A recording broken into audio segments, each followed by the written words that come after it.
Dan, do you view some of the things Paul Martin does, at least some of the things you've seen him do, as similar to what Chris Letang does when he's playing well in terms of style? I think Chris Letang's a more physical player, can be a more physical player than Paul Martin is.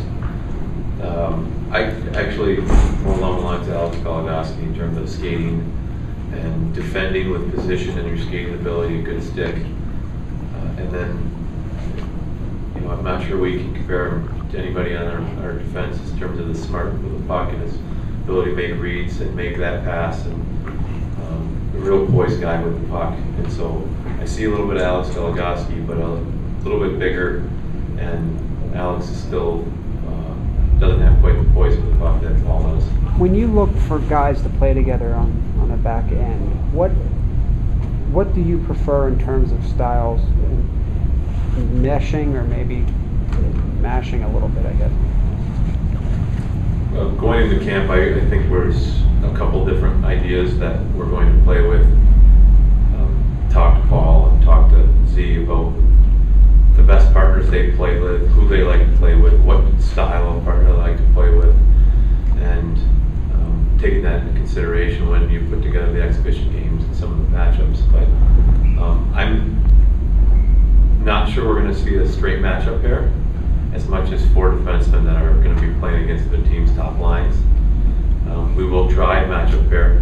We will mix and match a little bit to see, what players play well together. And in past years you've seen Mark Eaton and Chris Letang real comfortable, those are the best pair for those two players, and we'll try to figure that out in the next 20 days or so, and going to try the first game of the season. We'll see some of those matchups in our exhibition games. Dan, what had your plans been for Jordan prior to the news this week that his injury will keep him out for a while? And what do you do now with him when he comes back? Is he going back to his center position that we've become accustomed to seeing? Are you still going to maybe think about moving him up with Gino? What is your thought pattern now? The news that we heard 2 days ago does not change the plan for Jordan. Getting his foot healthy, getting him back into a skate and a full training mode, spending a period of time, a 2-week, 3-week period of time in a training camp situation where we're training and working to get back on the ice, and then getting him back into the games after that. As far as his position on the ice, he'll be, as part of training camp, we'll have that play out with the people that are competing for the spot he's vacated, and position that he's vacated. But yes, we'd like to see him move up in our lineup, and that will still be the plan once he gets back to full strength, whether that's the first game when he gets back or after that. That remains to be seen. We don't know if you're going to throw him back into a 22-minute-a-night situation, but plan down the road would be see Gino play the wing, possibly on Sid's line, possibly on Jordan's line. Are Kunitz and Dupuis the guys you kind of have penciled in as Crosby's wingers, or was that just a marriage of convenience Today? Yes. It wasn't by accident. And it is anticipated that you'll see that combination. That was one that, as the year wore on last year in the playoffs, we saw. There's other possibilities that you'll see right in the first exhibition game, and with the addition of the likes of Mike Comrie has a chance to see if he can play on that line as well.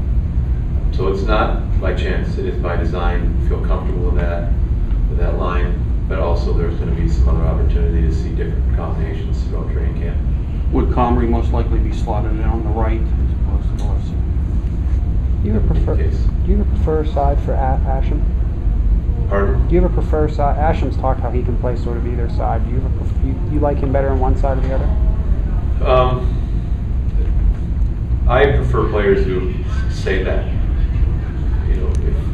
If you can be ready to play the left wing.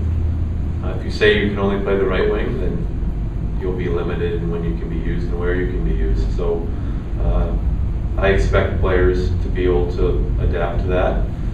Certain situations would call for players playing on the situation they're best at or they're most comfortable in. I see him as a right winger, but if he shows me that at the left wing he can be there, then, you know, in situations like third periods, if he's playing well, and it's in the game situations, if you can have that ability to do that, then you'll be able to play in more situations. So I see him as a right winger, but happy to have him do well on left wing.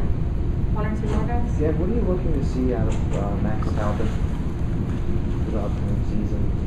What are your expectations? The expectations are that for training camp, Max is ready to come in and compete and show what he can do. Not to get in shape or wait to be ready. To come right out here, by all estimations in our testing and what he's shown to this point, he's ready to go. He's in great shape. He's worked really hard this summer, and he should be in these games and exhibition.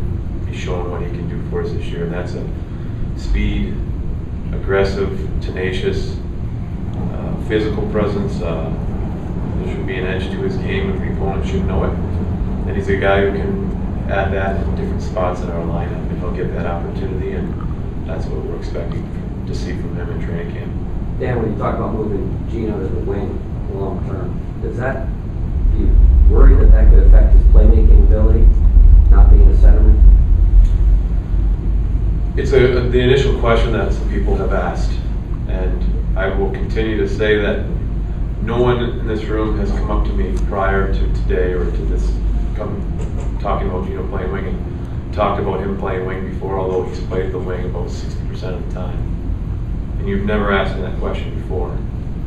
So he's played wing a lot. He's moved to the wing when there's another person on his line that can take a draw or play down low. He's comfortable moving there and has done that a lot. He did that in the playoffs. When we won in 09 with Max Talbot on his wing, Max took a lot of those draws and resumed down low position that center is sometimes responsible for. And Gino still was able to generate and have space and escape with the puck, and we didn't talk about it. So it's a question that's come up now. I don't have any concerns that this is going to limit his playmaking ability or the speed that he can generate and still play his game. So in other words, even if you call him a wing, he still has a mix of responsibilities and pretty much always did. That's correct. Thanks, Dan. Thank you. Thanks, Tim.